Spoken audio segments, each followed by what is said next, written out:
Good morning, Alex and friends. I'm Grace. Today is Wednesday, January 8th, 2025, and you're listening to Alex's News.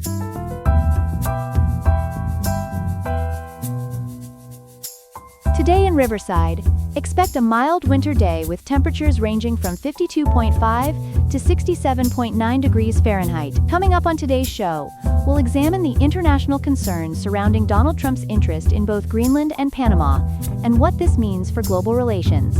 We'll also look at the troubling implications of January wildfires in California, and what they tell us about our changing climate patterns.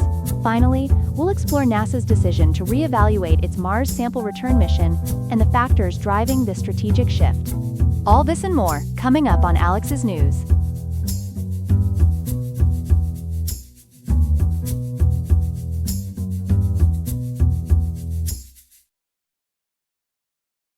We begin this morning with concerning statements from President-elect Trump that have sparked international tension. With us now is our senior political correspondent, Ethan Parker. Ethan, what can you tell us about these developments? Thanks, Grace. According to multiple sources, including Politico Europe and The Guardian, President-elect Trump has made some rather extraordinary statements regarding both Greenland and the Panama Canal, refusing to rule out military action to gain control of both territories. Let's start with Greenland. What exactly is the situation there? Well, as military.com reports, Trump has directly challenged Denmark's sovereignty over Greenland, which is actually an autonomous territory that currently hosts several crucial U.S. military installations. Interestingly, Donald Trump Jr. is actually in Greenland right now on what's being called a private visit, accompanied by conservative activist Charlie Kirk and Trump's personnel director Sergio Gore. How has Denmark responded to these statements? The Danish response has been quite firm. Prime Minister Mette Frederiksen has explicitly stated, and I'm quoting here, "Greenland belongs to the Greenlanders." She's made it clear the territory is not for sale. In response, Trump has threatened economic retaliation against Denmark, including the possibility of implementing high tariffs. And what about this situation with the Panama Canal? That seems to have come somewhat out of nowhere. Indeed it has, Grace. According to The Guardian's reporting, Trump has expressed a desire to regain U.S. control of the Panama Canal, which is particularly significant because the U.S. transferred control to Panama in 1999 following the 1977 Carter-Torrijos treaties. There seems to be some confusion in Trump's claims, though, as he incorrectly stated that China operates the canal. In reality, Chinese companies only have investments in port operations. How has Panama responded to these statements? Panamanian President José Copyright Raúl Mulino has been unequivocal in his response, declaring the canal's sovereignty non-negotiable. It's worth noting that Panama has successfully operated the canal since the 1999 transfer, with significant economic benefits for the country. And all of this is happening just weeks before Trump returns to office? That's correct, Grace. These statements come as Trump prepares to take office later this month, and according to Politico Europe, they're being viewed as potential indicators of a more aggressive foreign policy approach in his upcoming term. The international community is watching these developments very closely. Thank you, Ethan, for that comprehensive report. We'll continue to follow this story as it develops. We turn now to our second story of the morning, where Southern California is battling multiple, devastating wildfires. Let's go to our reporter Chloe Martinez for the latest details. Chloe? Thanks, Grace. 3 major wildfires are currently burning across Los Angeles and Ventura counties, creating what fire officials are calling a critical emergency situation. According to the Los Angeles Fire Department, the largest of these is the Palisades Fire, which has consumed nearly 3,000 acres near Pacific Palisades and remains completely uncontained. What's making these fires particularly challenging to contain, Chloe? The National Weather Service reports we're experiencing what they're describing as a life-threatening and destructive windstorm. We've seen extraordinary wind gusts between 50 and 100 miles per hour, with Burbank Airport recording an 83 miles per hour gust. Adding to this, Grace, Santa Monica has reported record low humidity of just 3%, creating perfect conditions for fire spread. Those are incredible numbers. What's the situation like for residents in the affected areas? According to local emergency management officials, over 30,000 residents have been evacuated so far. The Los Angeles Times reports some people were forced to abandon their vehicles and flee on foot, The city of Malibu is under evacuation warning, and several significant structures are threatened, including the historic Pasadena Jewish Temple and Center. What about the emergency response to these fires? CAL FIRE reports that more than 1,400 firefighters are currently battling these blazes. Sadly, one 25-year-old female firefighter has sustained a serious head injury. The LAFD has taken the extraordinary step of calling in all firefighters, including those off-duty. However, ABC News reports that firefighting aircraft remain grounded due to the dangerous wind conditions. And I understand there's been response from both state and federal levels? That's right, Grace. Governor Newsom has declared a state of emergency, and Mayor Karen Bass has declared a local emergency for Los Angeles.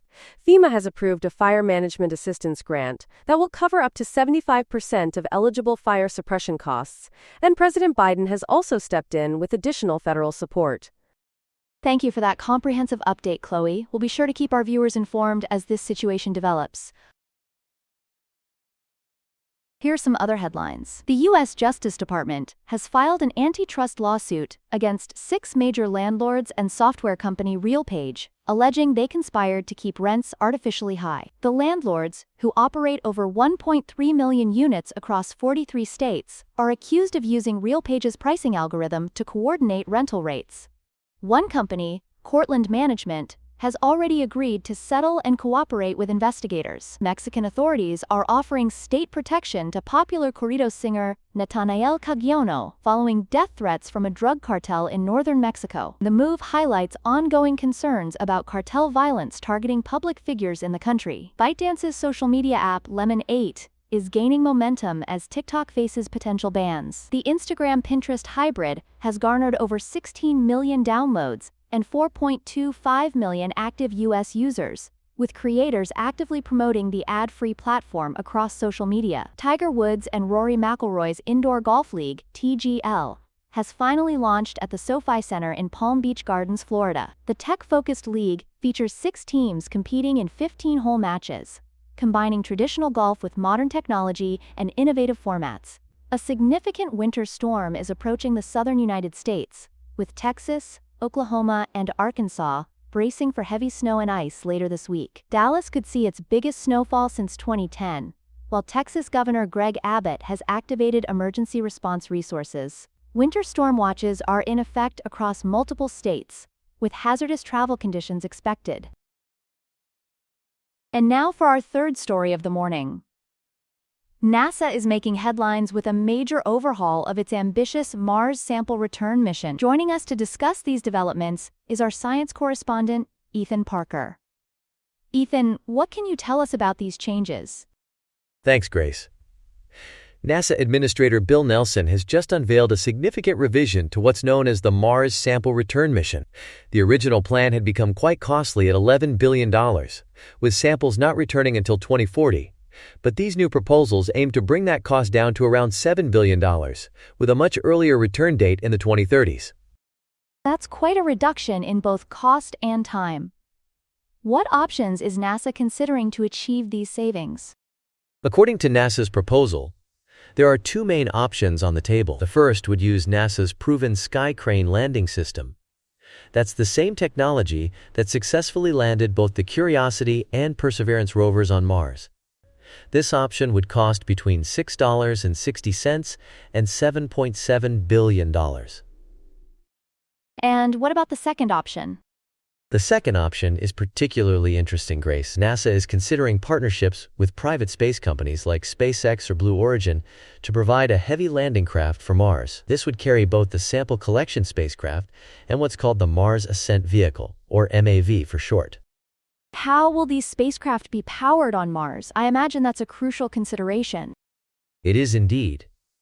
Both proposals would use what's called radioisotope thermoelectric generators instead of solar panels. For our viewers, these are essentially sophisticated nuclear batteries that are more reliable than solar panels in Mars' dusty conditions. I understand there's some competition in this race to bring back Mars samples. What can you tell us about that?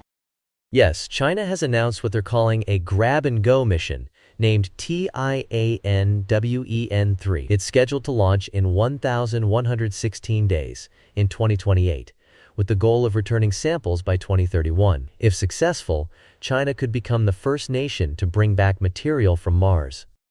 When can we expect a final decision on NASA's new approach? The final decision is expected next year, Grace. Currently, there's some budget negotiation happening, as the Senate has allocated $200 million, while the House is offering $600 million, though NASA says they need at least $300 million to move forward. Thank you for breaking this down for us, Ethan. We'll certainly be following this story as it develops.